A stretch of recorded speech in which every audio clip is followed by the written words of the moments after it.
Factors on tonight. Together, we will win a majority of the delegates, and together, we will beat Hillary Clinton in November. This campaign is giving energy and enthusiasm to millions of Americans. Cruz and Sanders, big winners last night, but does that change anything? Talking Points will address that question to make a bold prediction. Planned Parenthood has been involved in selling the body parts of the babies that they abort for decades now at this point. Are you saying they are doing something illegal? Absolutely. The man spearheading the drive against Planned Parenthood has his home raided in California.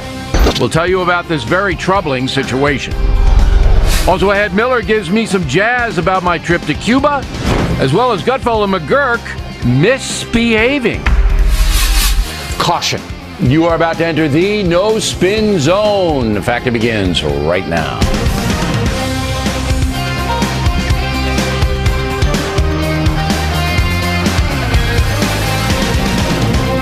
Hi, I'm Bill O'Reilly. Thanks for watching us tonight. Who wants to be president? That is the subject of this evening's Talking Points. Memo, both Ted Cruz and Bernie Sanders have new momentum tonight after beating their opposition by wide margins in Wisconsin. The media running wild with speculation about what the vote really means. But let's all calm down. First of all, Bernie Sanders will not defeat Hillary Clinton for the presidential nomination. Wisconsin's largely a white state. Minority voters are breaking big for Mrs. Clinton, who will win big in the New York primary, and that is coming up in about, 10 days, 11 days? Senator Sanders is waging a spirited campaign, though, but the fix is in. The super delegates who can vote for anyone they want are large for Hillary.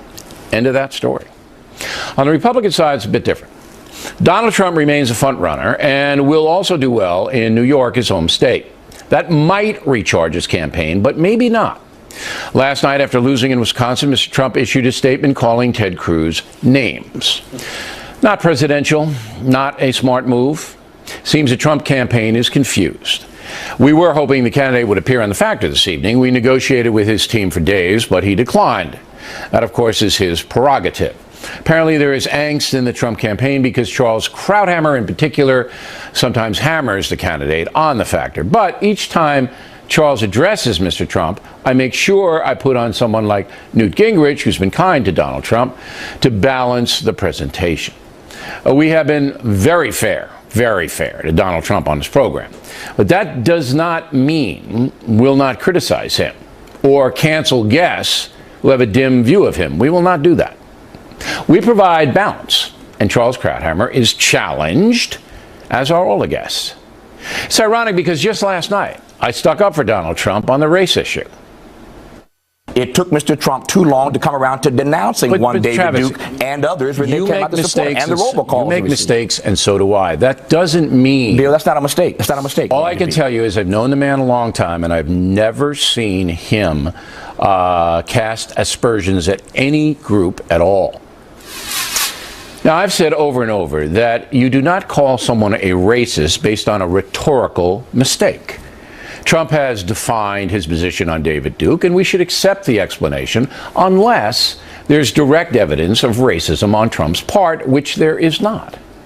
As Talking Points has stated, it is not racist to support a wall on the border or stringent vetting of Muslims entering the USA from terrorist precincts. I would hope the Trump campaign would notice how fair we have been and stop the nonsense. Perhaps they will after tonight, because the more tough questions Mr. Trump faces directly, the more voters may be persuaded to back him.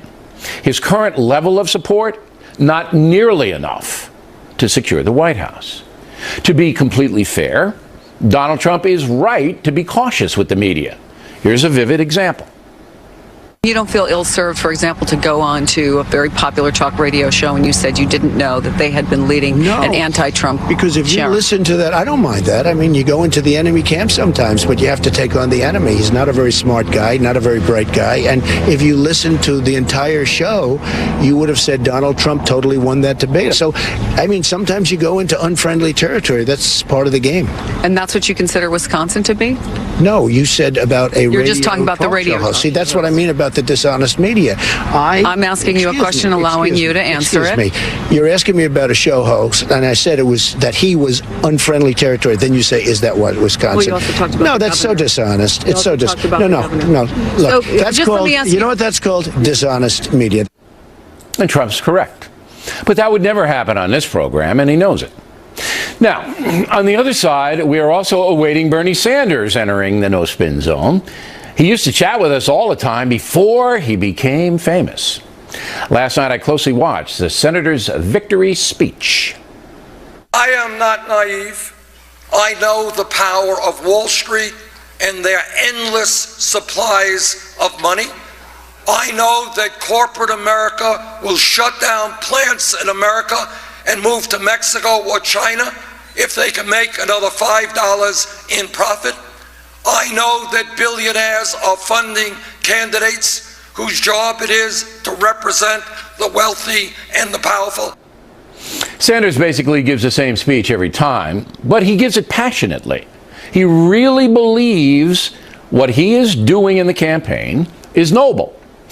That is listing a litany of imperfections that working class folks face in America. Sanders is tapping into the same anger Trump is tapping into, only from a different place. He promises to make life better for working people by slapping around corporations and wealthy Americans. He promises an endless series of entitlements, most of which would be free for those making not much. Sanders does not have solutions to vexing problems that are far more important than giveaways. Islamic terrorism. Bernie says Sunni Muslims should take care of it. Putin. Bernie has nothing. Iran. Nothing. Illegal immigration. Looks like Bernie supports the open border policy espoused by many on the far left. Anyone should be able to enjoy the benefits of America without restraint. Crime?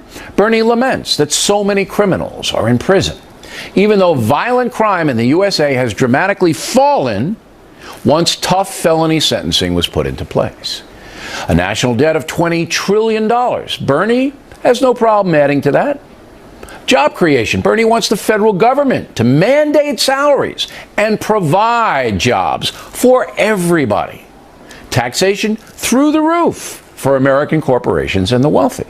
Of course, that would lead to a huge contraction in the private sector as business would stop expanding. Senator Sanders says free health care is a human right, and many corporations provide generous health benefits right now to their employees. But they would stop doing that if the government's going to provide health care and demand higher corporate taxes to fund it. On the plus side, Senator Sanders is perhaps the most sincere politician in the presidential race. He walks the walk. Problem is, the walk leads nowhere as serious problems mount. If we have to depend on the Sunnis to protect us from terror killers, if we are willing to double the national debt and risk an economic collapse, if we say to the entire world, hey, come on over and get free stuff from American taxpayers, if we are aiming for all of that, we are doomed. Finally, the bold prediction I promised in the open. Ted Cruz will offer John Kasich the vice president slot before the Republican convention begins. It's a delegate and Ohio play. And that's a memo. Next on the Rundown, reaction. Later, Miller on my trip to Cuba. Gutfeld McGurk on covering Trump. The Factor is coming. Right back.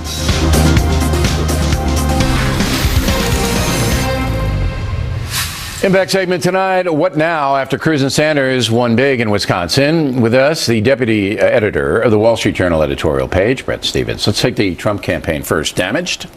Damaged but not broken. And we've had supposed inflection points in this election before. Remember when Marco Rubio did well in South Carolina, for instance. He's going to be very strong in New York. It's very clear that even in after two really bad weeks for him, he still manages to get about 35% of the Republican electorate. So you don't see the race tightening in New York? You don't see Kasich and Cruz, getting the doubters to come over? The race can change in New York if Kasich comes in second place, because the New York rules will allot delegates to second place finishers in a great many of the districts. But I see Trump coming out very strong in New York. Cruz continues to be weak. Places like Pennsylvania. And I don't know if Wisconsin, what we've learned from this race is that no one state has been indicative of any other. All right. So if Trump does well in New York, and I believe he will too, Pennsylvania, I don't know. That's narrowing up a little bit. If he does well, it doesn't assure that he'll have the 1274 that he needs for the nomination. I mean, almost everybody says he's not going to have that by the convention in Cleveland in July. And as you know, the party poobahs don't want him. And as I said in the Talking Points memo, I believe Cruz is going to make a deal with Kasich. Well, that's very likely. And look, it's not just the party poobahs who don't want him. It's something like 65% of the Republican But that doesn't matter in the want him convention. The folks really don't matter in the convention. It's the party poobahs that matter, and the manipulations that go on behind the scenes, which we will tell everybody about as we get closer. All right, let's go over to the Democratic side. Hillary Clinton also expected to do well in New York. Don't be so sure about that. No? Look, the fact of the matter is that Bernie defied huge expectations in Wisconsin. I think the last poll before Wisconsin had him up by 2.6%. He won by a much wider margin. This is New York. This is his home state. He speaks Brooklynese. He speaks New York, yeah. He speaks New York. He gets this. He gets this state.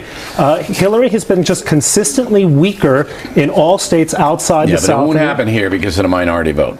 So if you look at the minority precincts, they are very, like Trump's white angry guys are loyal to him. Hillary's what is upstate New York? African Americans are loyal to her. But it doesn't matter because the overwhelming number of votes are here in New York City, which is 50% minority now. I think Hillary's going to win by 15 here in New York. I'd place a small bet that it's very narrow, or if Bernie can pull it out. If Bernie pulls it off, and I don't like speculative questions, but this is an interesting one. If Sanders were to beat Hillary Clinton, and remember she was a senator from New York, then he might have a carpetbagging senator, but yeah, all right. So is Bobby Kennedy. Yeah. He might have a chance to really upset her at the convention, no? And he might have a chance to affect who the VP choice is, if not be the VP choice himself. No, he's not going to take VP, Bernie. Well, a Bernieite might be, especially yeah, it Elizabeth would probably Warren. be either Ben or Jerry. They would be. And it would be good for the country because we'd have ice cream for everyone because Bernie would demand it be given out free.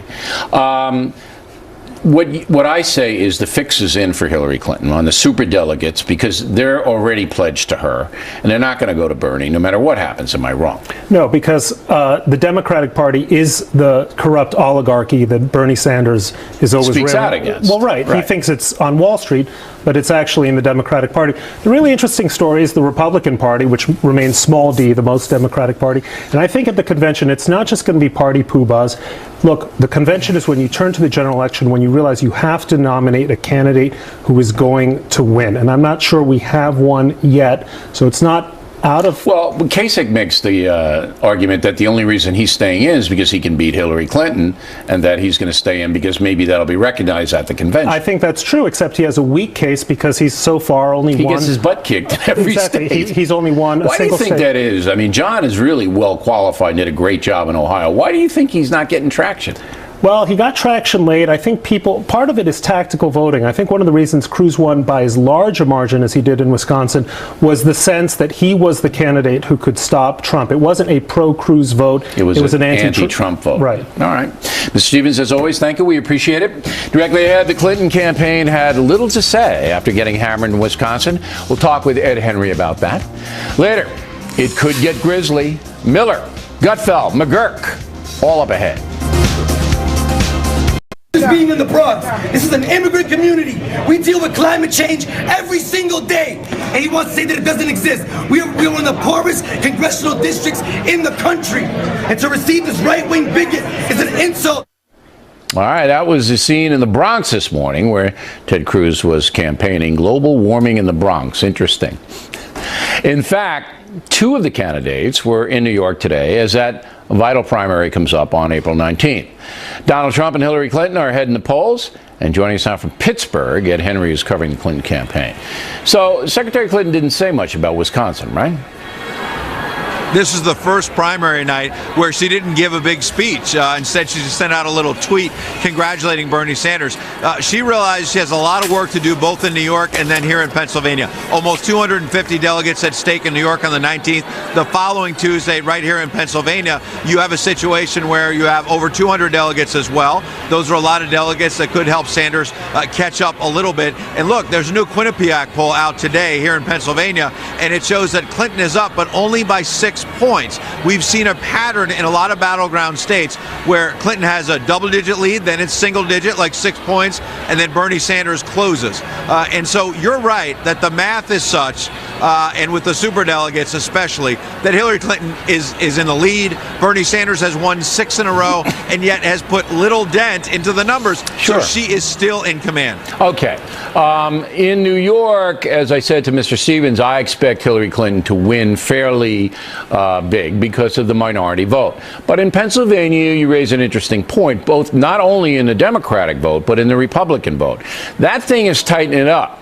All right. New York and people who don't live here, this is a machine state, a lot like Chicago. The machine in both parties, and the Republicans don't really have many numbers here except upstate. But the machine really, really turns out. De Blasio, the mayor of New York City, is already pounding the pavement for Hillary Clinton. And you know all his precincts are going to come out for her. So I almost don't even count it here. And Trump is overwhelmingly the favorite on Long Island and the populated places in New York. But Pennsylvania, that state, there could be upsets on both sides there. That's right. And look, here's the bigger issue for Hillary Clinton coming out of Wisconsin. If you look at the Fox exit polls, you have a situation where among men, for example, Bernie Sanders won by about 30 points. And then among women, Bernie Sanders won by 1 point. This is potentially the first female president in American history. And yet she lost by a point in the exit polls anyway. It's a dead heat among female voters. The point is there are real problems here for her in a general election. Yes, she may beat Bernie Sanders. She still has this big lead despite this recent momentum from Sanders. But there are danger signs in those exit polls. And the question is going to be, can the Republicans capitalize it? If their numbers continue to crater with women, the Republicans, Hillary Clinton's problems with women won't really matter, Bill. Okay.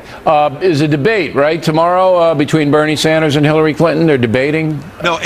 Is that next week? Next week, April 14th. Okay. April 14th. And I know you've been nervous, but look, I know you said you'd move to Ireland if Bernie Sanders wins. Look, I checked with Aer Lingus. There are 3 flights a day. This is a true story between JFK and Dublin, and one leaves every day at noon. You can tape the factor and get on the plane. Listen, if Bernie's elected, I mean, I'm not going to be alone moving to Ireland or a lot of other countries, but I am going to Ireland actually this summer.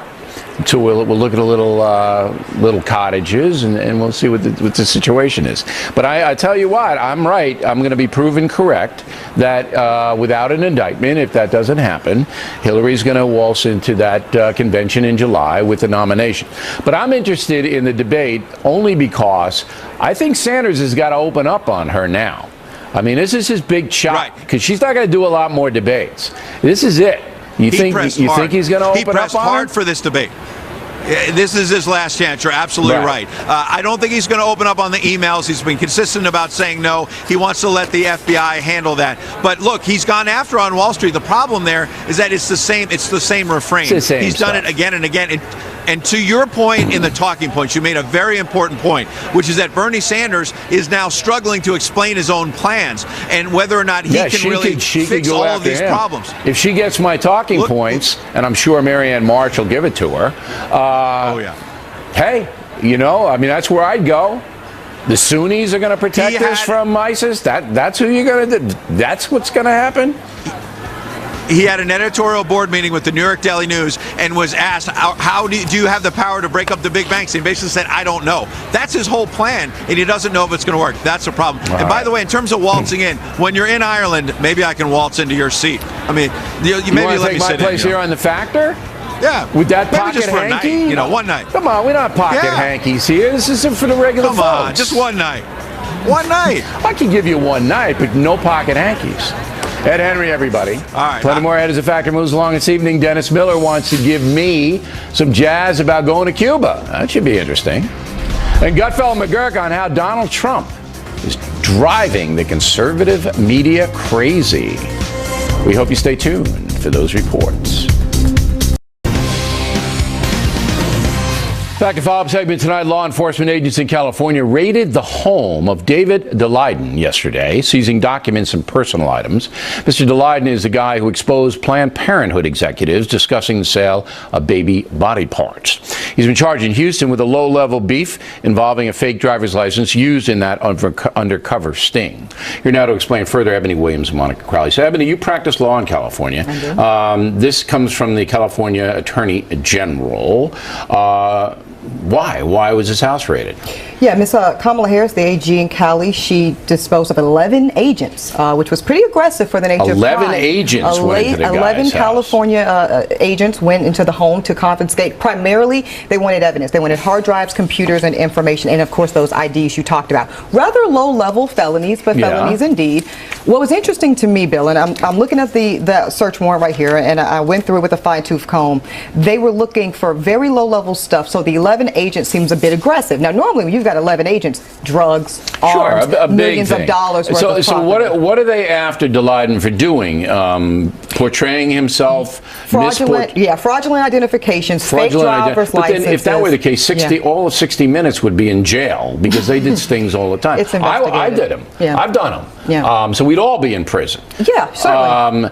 But this looks to me to be this Kamala Harris is running for the Senate in California. She is. Right? She's running and she's to still replace- Attorney General while she's Attorney running. General. She's been a lifetime prosecutor, and now she's in politics. And she's a very like she's liberal never woman been before. who's currying favor with Planned Parenthood. Is that correct? Well, here's what's interesting, Bill. She is a liberal woman. She's kind of been a little centrist, and there was a very scathing Los Angeles Times op-ed piece that kind of talked about her lacks on this case. How So the Los Texas, Angeles Times Yes. wants Daleiden to Well, they be... wanted more urgency. They More wanted urgency more on urgency from what? her. Is he a On danger moving to society? forward. I'll point this last legal point out, Bill. There was already a civil investigation going on that Daleiden was participating in. He has upcoming compliance days, I believe April 8th and the 29th. So that was already at play. About what? What was the civil investigation? The civil investigation was pretty much the same underlying charges. That he misrepresented fraudulent pieces of himself. yes, but they were not criminal in nature. Those were civil, and he was compliant. And I should point out that California is a two-party state, so if you do undercover video and That the is other party illegal. doesn't know, Yes. and I respect that law, by the way. I think all states should be two parties. All right, so you talked to David Daleiden. I did, right? yes. What did he say? And he said he was taking his kitchen garbage out, and all of a sudden a white state vehicle pulled up to his house. 11 state DOJ agents got out. They stayed in his private residence for between 2 and 3 hours, rifled through all of his material, confiscated his laptop, flash drives, thumb drives, paper files. But he makes an important point here. He said there are a number of documents that they didn't seize that, in his judgment, do implicate Planned Parenthood in illegal activity in the handling of fetal tissue and Bill, body we're not parts. interested in that. So I think the view is that this was a harassment move on the part of the Attorney General's office. Let's not get ahead of ourselves. In a warrant, you have to have a specific thing you're looking for, and it wasn't anything to do with Planned Parenthood because Ms. Harris, who had to okay the warrant, is looking to hang this guy because he went after Planned Parenthood, right? Yes, and to Ebony's point, she's got the search warrant here. They did present that to him, and he let them do what they needed to do. Here is the problem. She is running for the U.S. Senate. She's running for a very liberal seat, Barbara Boxer's seat, in a very liberal state, and she has a primary challenge. So this Los Angeles Times op-ed comes out a couple of days ago, putting enormous pressure on her, but here's the conflict. To do what? Here's the conflict I of should have interest. read this thing, but to do what? Why is the Los Angeles Times? To ratchet up the investigation. It was a civil action. Why does the Los Angeles Now it's a Times criminal. want this guy in jail? Because Why? look, the Los Angeles Times is a tool of the Democrats, a tool of the left. Planned Parenthood is a crown jewel of the leftist movement in the country. So this newspaper embarrasses Ms. Harris, who then issues a warrant, so 11 guys go out. The timing is very suspicious. This is There's something else here. It's a political thing. She is running for the U.S. Senate. On her Senate campaign campaign website. Yeah. She is soliciting signatures to defend Planned Parenthood. Over the course of her political career, Bill, she has accepted over $21,000 from individuals and super PACs with Planned Parenthood. One more question, Ebony. If this looks very political, would you agree? I think the timing is very suspicious. I agree. I don't like the We're timing. not supposed to have political prosecutions in this country. Isn't that correct? No, that's correct. And what's disturbing is this is not If I was trajectory. Mr. Daleiden and his attorneys, I would file a federal lawsuit here. Well, we spoke to his attorneys, Monica and I both, and they look very interested in pursuing some real valid defenses here around Fourth Amendment search and seizure issues. I wouldn't even bother with that. All right? I mean, you might want to do that in California. But if a state is coming after you for political reasons, that's against the law. It looks like a conflict of interest at the least, and at the worst, an abuse of her office. All right. Ladies, thanks very much, and we will follow up on that story. We come right back. Miller on my trip to Cuba last week. Can't wait. Up next. Thanks for staying with us. I'm Bill O'Reilly in the Miller Time segment tonight. My trip last week to Cuba and politics unusual. Join us from Santa Barbara, the sage of Southern California, Dennis Miller. Miller, you're on. The segment is on. You're on television. Bill. Yeah. Billy, sorry. Yeah. It's all right, sure. What are you doing out there, Miller? Let's see. I have to ask you right off the bat, was Ed Henry at a Hillary rally or a Bernie rally? That was Hillary. I thought it was Bernie because I noticed the scoreboard, it was tied. Listen, obviously politics last night, another big night for John Kasich, the poster boy for the triumphant loser. You know, if Kasich hadn't won Ohio, he'd probably be president by now, using the inverse prism that he uses. And Hillary supporters, I watch her speak, they must deaden down their sympathetic nervous system to not blush when they're shoveling that crap. I see where Comey is going to interview her for the FBI. He better take a BS snorkel. You know something, Jimmy? That has turned into the Falcon and the Snowman and the bad pantsuit over there. I have an idea. I think we ought to take the 4 people who are left and let them all run. All right? We get Cruz, we get Trump, we get Bernie, we get Hillary. Let them all run and let the chips fall where they may. That seems like the best idea to me. Now, The Falcon and the Snowman was a movie starring Sean Penn, I recall vaguely. Not a big blockbuster. Just want to put that Billy, into perspective. you have to give your audience more credit, my friend. I'm sure they remember Miller, you know, that stuff. I usually do, but in this case, I think there may be 3 people, Sean Penn and his parents, know who the Falcon and the Snowman is. Okay. All right. Now, Miller, I went to Havana to check out. You went to Cuba? Yeah. Check out venues to see if... Whoa, Billy, 1 second. Yeah. Department of Justice just kicked the door in. Guys, I'll be done in a second. I'm doing the O'Reilly factor. The laptop and the drives are over there. All right, we'll see. Sorry, Billy, I'm being gang audited out here. Right, Go ahead. right. They went from Daleiden's house to the studio to get you. Anyway, I went to Havana to see if there was a suitable venue for the O'Reilly Miller live show, and it was very hard to find. I won't go down. You'll have to take Waters to that one. I won't play there until frickin' frack Crooked. I'm not going down not there. going I down? think they're bad guys. No, I won't go to Cuba until the Castros die. And Okay. even then, it's not big on my list. But I'm telling you this, I heard you had a bad hotel experience down there. And you know something? You should have stayed over in the prison quarters at Gitmo. I hear that's the last plush place on the entire That's a island. nice place. I've been to Gitmo twice. That's a nice facility down there. Yeah, And, especially where the prisoners are. It's like a Muslim sandals. And Okay, I don't mean and I the have to tell a footwear. secret about Guantanamo Bay, Miller, and you can react to this. Some of the guards told me that in every cell, and I saw this from my own eyes, they have an arrow pointing to Mecca, all right? So that the prisoners there can pray in the direction of Mecca. But some of the guards actually changed the arrow to point to Las Vegas.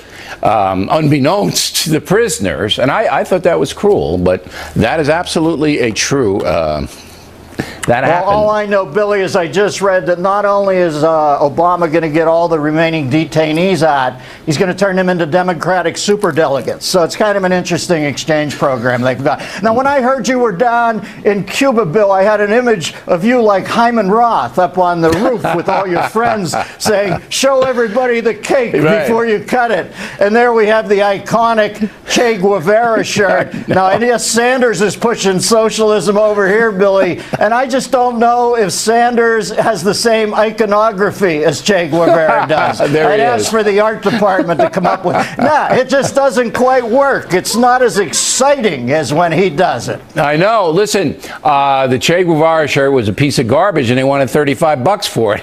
I mean, I wasn't going to do that. Guess what? You know. It was a photograph because Che was a piece of garbage. The whole country, the whole world has gone flipping. He's everywhere, though. He's everywhere. And I hate to say this, Miller, but your beard looks like Fidel. I mean, you could be, it's the same kind of Fidel thing going on. Last word. The only thing I could tell you, Billy, is my beard would never play in Cuba because dissidents don't live long enough to have it turn white on them. No, you would be in some camp far, far away. Dennis Miller, everybody. And if you would like to see the D-Man and your Herbal correspondent, me in person, here are the Who Wants to Be President shows for the rest of the year. Fairfax, Virginia, May 7th, going to be a blast. Mohegan Sun in Connecticut, June 18th, special Father's Day shows. Evening sold out, matinee at 3, has seats, make dad and granddad happy. That's going to be a great show. In September, we'll be in Reno, Nevada, Denver, Colorado, my old stomping ground. October, Atlanta, Georgia, Biloxi, Mississippi. Details on all the shows, BillO'Reilly.com. And they make great gifts for Father's Day. Gutfeld and McGurk on deck. Donald Trump and the conservative media. Right back with it.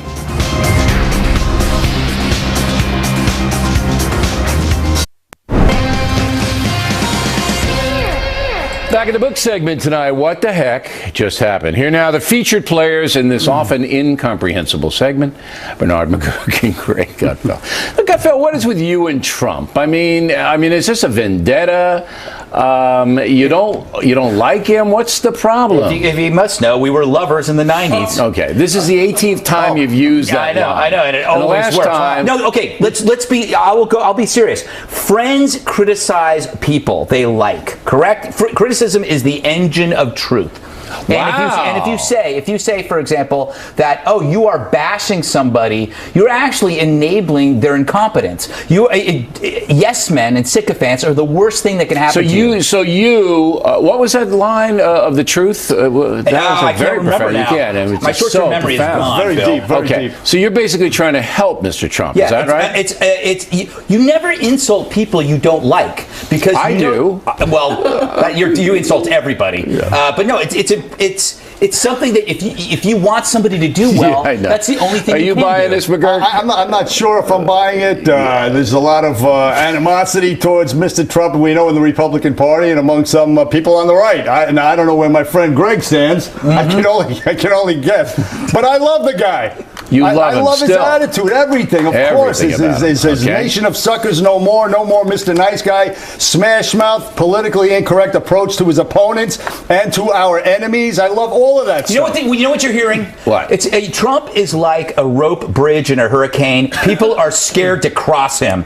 Bernie is terrified of him. That's a you lie. are terrified. Absolutely not. I have nothing to lose. Well, he wants Trump to go on his radio show. Exactly. That is not true. You scratch his back, he... Remember the kid who was gave the finger, the double fingers to the audience, and then he got an elbow to the face? The fact that Trump is paying that old man's legal bills, I love that. All right, so you're a Trump guy, and you're skeptical of his... I'm worried about the general election. He is less popular among women than leaving the seat up. Okay. No gender gap in Wisconsin, by the way. So that's maybe a falsehood or a myth. The general election, once they get into that, it's a whole different story. But you have to admit, McGurk, that there is concern on the part of the Republican Party that if Mr. Trump does get the nomination, not only will he lose the general, but they'll lose the Senate and the House. Well, that's what everybody thought back in June when he was running for the nomination. They thought he would get nowhere near it. That's everybody thought. Everybody was skeptical of his ability to mount a campaign. saying. Do you know who was most skeptical? Donald Trump. He never thought this was going to happen. I don't buy that for a minute. No, I'm going to tell you. I do not buy that for a minute. You know what he's like, Bill? Right. He's like a guy that in high school that decides to go out for a play just to impress a girl, and he gets the lead. And he's like, I don't even know what I'm doing. I don't like Pippin. I hate Pippin. I will tell you, that is so wrong. And I read that stuff on the internet. Bill. You have no proof. Of course I do. Where is it? Of course Show me your proof. I mean, I've known this guy for 30 years, okay? I've gone to ball games with him. He doesn't do stuff. There you go. All right? A little personal friendship there, eh, Bill? Listen, let me resolve this. Wait, keep quiet standoff right here. Keep quiet for a minute. Sorry. Wait. What is wrong with you? Yes. How much time do you have? Okay. Okay. I know the guy pretty well. And what you're saying is a bunch of crap. Go ahead. What I forgot. I'll tell you what. When he tailors his campaign to the general election, he'll take this pugnacious, aggressive attitude to Hillary Clinton. He'll go after her, and nobody else will go. And that's going to soothe women. Look what he did for Bernie Sanders. He attacked Hillary Clinton on the Bill Clinton issue, and Bernie Sanders' numbers went up. But Kirk, I think you might be reading this wrong. If he goes in to batter a woman, he's not going to batter. I don't know if that's going to make other women, even if they don't like Hillary Clinton. That's almost borderline sexist. She is an equal. She's not. Don't look at her. Okay, but there's a way to do it. There's issues and there's personal, right? Yeah, but he can't use the same stuff. He can't call her Little Hillary, like Little Marco. He can't do that. Right. I'm not saying he should. She's got to be a whole different deal. But when she goes after him for misogyny and sexism, like she did with Sanders and his supporters, there were a bunch of sluts that were going to go to hell. Her surrogate said. He just turns around and he brings up Bill Clinton, and she loses. This sounds like a really great presidential campaign that the world can admire. It could get better. Now, I hesitate to give you the last word because I haven't understood one thing you've said tonight. I will compliment Donald Trump. Right. His bullheadedness was what crushed the PC movement, but it's the bullheadedness that he's got to overcome in order to change his patterns in order to win over the women. How's All that? right. That's swell. No more stupid wars. No half measures on the war on terror. No hand wringing over Muslims. I want water. And look, I hope Trump comes on your radio program. I really do. That's it. Back to tip of the day. Some of the polls got it very wrong last night in Wisconsin. We'll pile on the losing polls. The tip, moments away. Back to tip of the day. Some bad polling out of Wisconsin in a moment. But first, 1 week from tonight, we will announce the next Killing book out on September 13th. I want to thank you all for making the series so successful. It's very gratifying. Killing Reagan been on the Publishers Weekly bestseller list for more than 6 months, still doing very well. We have a special deal on BillO'Reilly.com. If you buy Killing Reagan, you can choose another Killing book in a set pack. You also get a free copy of the Constitution. If you become a premium member on the website, you get any of my books free of charge. Now the mail. Orlando Ortega, Fullerton, California. Bill O'Reilly's report on his trip to Cuba. It's the first time in 55 years that I heard a report that tells it like it is. Denora Ortiz, Miami, Florida. I am from Cuba, and most Americans have no idea what the socialist regime is all about. Factor reaches many millions, and now the true message will get out. Well, let's hope so. Wolf Anderson, Chicago. O'Reilly, you say Bernie Sanders is misguided because socialism has never worked, and cite Cuba as an example. But this is not the type of government that Sanders espouses, and I think you know that. Senator Sanders, as we said in the Talking Points memo, would install a huge central government in Washington to run health care, the public education system. He would forcibly redistribute money by using the IRS to monitor the income of all Americans. And if you didn't comply with his redistribution mandate, you'd be prosecuted. Sanders would also confiscate assets from the affluent through draconian taxation after death. That's just a smidgen, as President Obama once said, a smidgen of what the senator wants to do. I reported accurately. Daniel Bernard, Shelley, Minnesota. O'Reilly, your talking points about Trump supporters is right on. I am one of those angry white men who resent those coming to America who want handouts. If you want free stuff, at least take a course at English to better yourself and your family. Doug Floyd, Holly, Michigan. Bill, we are not angry. We are filled with righteous indignation. Wayne Krausman, New Britain, Connecticut. Mr. O, I've read all your books, and the merchandise on BillO'Reilly.com is of pure quality. My question, how could polling 250 people speak to millions? They say they have the science down in the polling industry, Wayne. We're going to address that in the tip of the day. And I would like to wish a very happy birthday to Pauline Styron, 100 years old on Easter Sunday. Way to go, Pauline, having fun in Tallahassee, Florida. And finally tonight, factor tip of the day, bad polling. Last night, Ted Cruz defeated Donald Trump by 13% in Wisconsin, more than any poll predicted. The absolute worst was the ARG poll, which had Trump winning by 10 points. The best, Fox Business and Marquette University, were tied. They each had Cruz winning by 10. That's close. On the Democrat side, Sanders beat Hillary also by 13%. The worst poll, once again, ARG, which actually had Mrs. Clinton ahead. That ARG outfit needs to retool. We're never going to use them here. Now, the best polling of the Dems came from Emerson College up in Boston, which had Sanders ahead by 8, but no outfit nailed the race perfectly. Factor tip of the day, be very skeptical of political polling, but some outfits are accurate, so you can't reject it out of hand. And that is it for us tonight. Please check out the Fox News Factor website, which is different from BillO'Reilly.com. Also, we would like you to spout off about the Factor from anywhere in the world. O'Reilly at FoxNews.com, O'Reilly at FoxNews.com. Name and town if you wish to opine. Word of the day, do not be nefarious when writing to the Factor. Now, tomorrow, as promised, I sent Eric Shawn, Fox News correspondent who does the Truth Serum, down the border, southern border, because we have two stories coming out of there. The first story by the Democrats is that the border is secure, there's no problem, everything's fine. The second story by the Border Patrol itself is that things are chaos and it's a sieve. So we're going to have a Factor investigation about the southern border tomorrow. Again, thanks for watching us tonight. Miss Megan is next. I am Bill O'Reilly. Please remember the spin stops right here. So we are definitely looking out for you.